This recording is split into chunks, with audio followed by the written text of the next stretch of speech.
Welcome to Rauta's Reviews. Today's band is a newcomer from all the way from United States of America, and it's a one-man band. This one is called Eneferens. I don't know, the pronunciation sounds kind of weird to me, but nevertheless. And this band existed only a couple of years or so.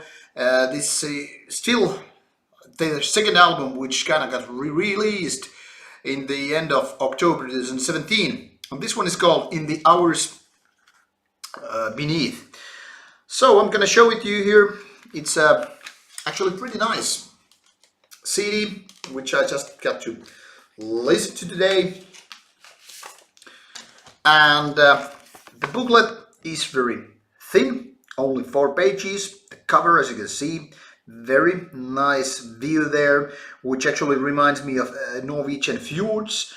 And on the opposite, you can see the main man, Jory Apdale, and inside lyrics, which are, as you can see, a pretty nice font. You can easily read them, not very long lyrics, all that stuff.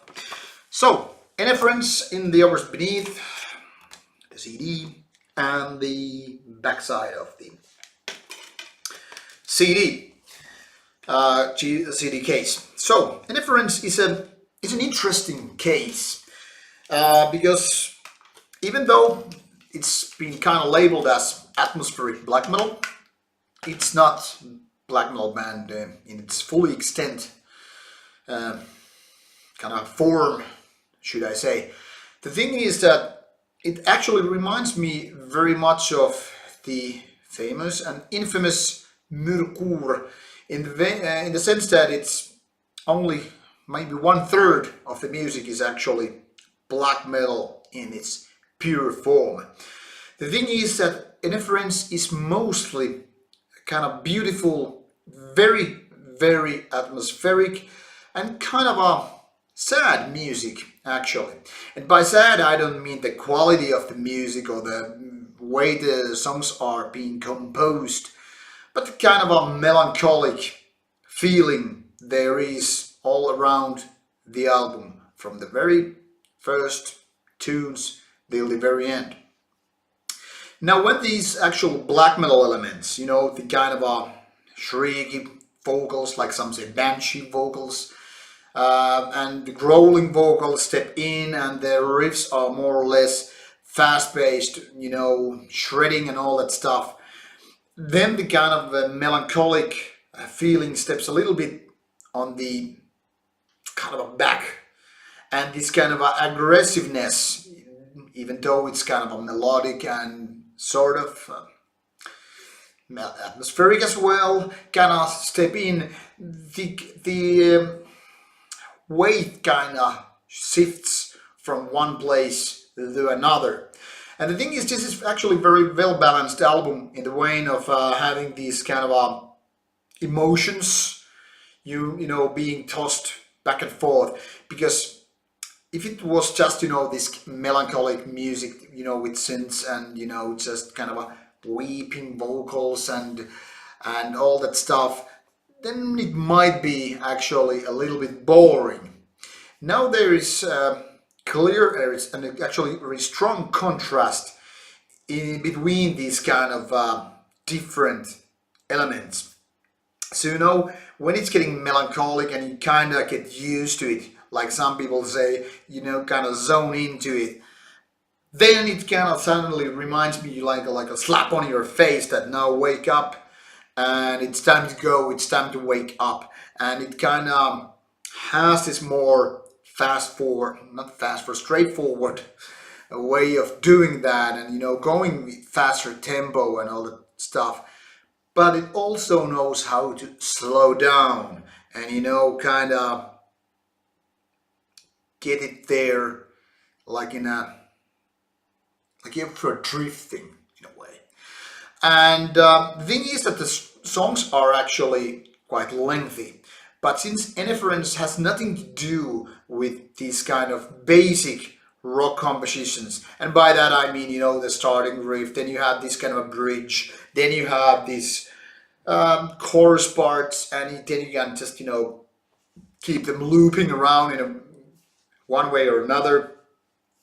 This kind of thing actually I think wouldn't work here. Now Eneferens is actually having the time to, build all these compositions, so they have time to kind of like breathe and, let it kind of reach its shape without being hurried.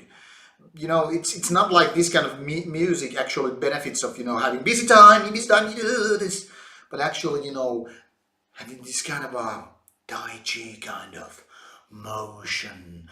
Let these forms feel themselves to be formed. It's actually kind of a beautiful meets ugly, and these fast-paced parts meaning the slow-paced, more like calm, soothing moments.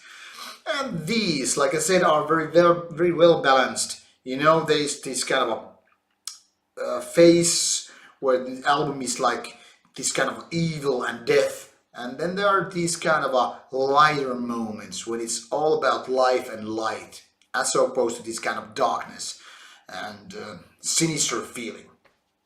Overall, I think Eneferens have done a great job, or he has done a great job, one-man band only, and the production is just pretty well achieved. I think there's no like missteps.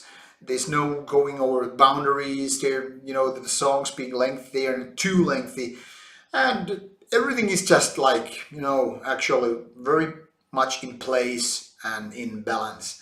So I must say this is a pretty good album, and there's not much to complain really. After a couple of spins, I kind of was hoping things to build up a little bit more. So my first impression was actually a little bit stronger with this album than after like 3 spins later. But nevertheless, this is not to put the album down in any way. It's just, that sometimes it goes other way. Sometimes you're like, okay, it's pretty goddamn okay album. And a few spins later, you're just like, oh my God, this actually blew my mind. It's very, very good. This maybe went a little bit the other way. But like I said, it's still a good album. It's definitely worth, checking out if you're at all into this kind of a soothing music, atmospheric music, and you don't mind these black metal parts. Like I said, this reminds me of Murkur, but being a lot better, even if not having those beautiful female vocal parts here, because that's not what Eneferens is all about. But, like I said, to people who can actually like both sides, who like the contrast, getting yin-yang feeling on this album, it's definitely a must check out album. So if you're one of them, please do check this out. Check out the Bandcamp or Facebook pages and some samples, and who knows, maybe you have your album of the year candidate here. Anyway, thank you for watching. This is all from me right now. And as always, please subscribe and comment our videos if you feel like you have a word to say. That's all from me. Good night and stay metal.